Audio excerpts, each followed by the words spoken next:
The Republican National Committee is taking action after mounting criticism about the moderators' unfair questions to the candidates during last week's CNBC debate. On Sunday evening, Sean Cairncross, Chief Operating Officer of the RNC, was named as the new official who will work with the campaigns and the networks to prevent future problems. Janell Ross is a political reporter for the Washington Post and joins me from Washington, D.C. Good to see you today. What kind of changes will the Republican Party likely press for when it comes to future debates? I think it's always hard to anticipate the full scope of the changes that a party or the candidates might themselves want to see, but I think certainly there will be some interest in seeing a debate that is structured in a way that is not designed to essentially award those with additional time if they have been the subject of an attack or perhaps lob an attack at another candidate, and perhaps some sort of way to structure a debate in a way that it gives each of the candidates a bit more equal speaking time, but that is going to be difficult to do. Because there are so many putting 10 people on the stage, and especially when people are insisting on interrupting and putting forward their own opinion even when it's not their turn, if the moderators give in and go, well, okay, you started, keep going, it leads to an unfair amount of speaking time. It will also require some discipline on the part of both the candidates and the moderators at the next debate to try to equalize time. And I don't think there's ever been a debate where there's a true equal measure of time given to each candidate, because that's the nature of a debate. However, I do think that there were some of the questions that were posed, I guess, at the last debate may not have been what the candidates themselves wanted to be asked, and perhaps phrased in a way that they found troubling and by some accounts unfair or disturbing questions. But there were some questions of substance. There were also some choices with regard to language and management of the debate stage that I think a lot of people have questioned. Marco Rubio, though, used it to his advantage, and he was quick to turn at every opportunity back to his messaging. He did so very effectively in that exchange between Jeb Bush and himself, and then today doubled down, promising that he's not going negative against his former governor from the state of Florida. Let me play it.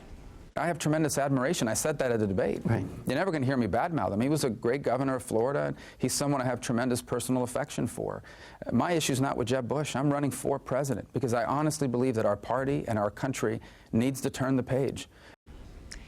He's also gotten a lot of scrutiny because he's running a very lean campaign, very inexpensive at this point. What is he going to have to do if he wants to start making real inroads and competing with the frontrunners? I'll start by saying that I think that this has been a political cycle that is unlike many others, and some of the traditional approaches and tactics have not worked, and some of the candidates that people anticipated would have been frontrunners are not frontrunners as a result. So it's very difficult to say definitively this is what he must do. However, I think there were some things that happened during the debate that really do highlight that people want to hear from Rubio, that or any of the other candidates who would like to make a climb. They need to have a better sense of where he stands, including on some of the more controversial issues where Senator Rubio has been relatively silent. They'll need an explanation from him on issues like immigration, given that and where he stands on immigration, and a detailed explanation and sort of a clear identifier about where he stands on sort of the various sub-issues inside of immigration, given that immigration has been such a critical issue and helped to propel at least Donald Trump to his current position. Janell, on the Democratic side, Hillary Clinton is out campaigning hard, and it's not the first time that she's been disrupted by Black Lives Matter activists. Let me play it.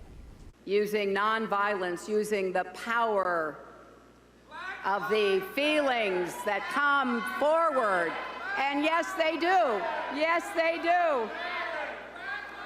Yes, they do. And I'm going to talk a lot about that in a minute.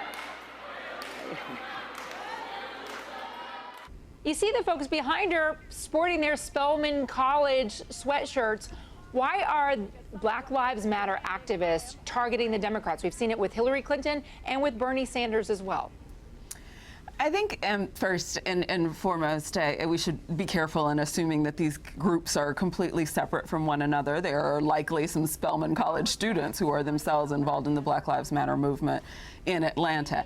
However, I do think that what's critical to understand here is I think that Black Lives Matter, as a sort of loose collective of organizations, is deeply concerned that Democrats will, in essence, take for granted that black voters who have historically, for many decades now, voted overwhelmingly for Democrats will just assume that those votes are in hand and in order and will not make any specific policy promises or deliver on any policy-related goals that they may have.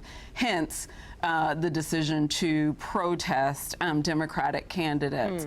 Of course, there are many people who have some objections to their methods, and there are differences of opinion on that. Of course, it's also important to remember that protests are by nature typically disruptive, and while we may have a romantic notion of how protests functioned in the past, they are disruptive. They do shut things down. They do sometimes require sort of calling out one's friends.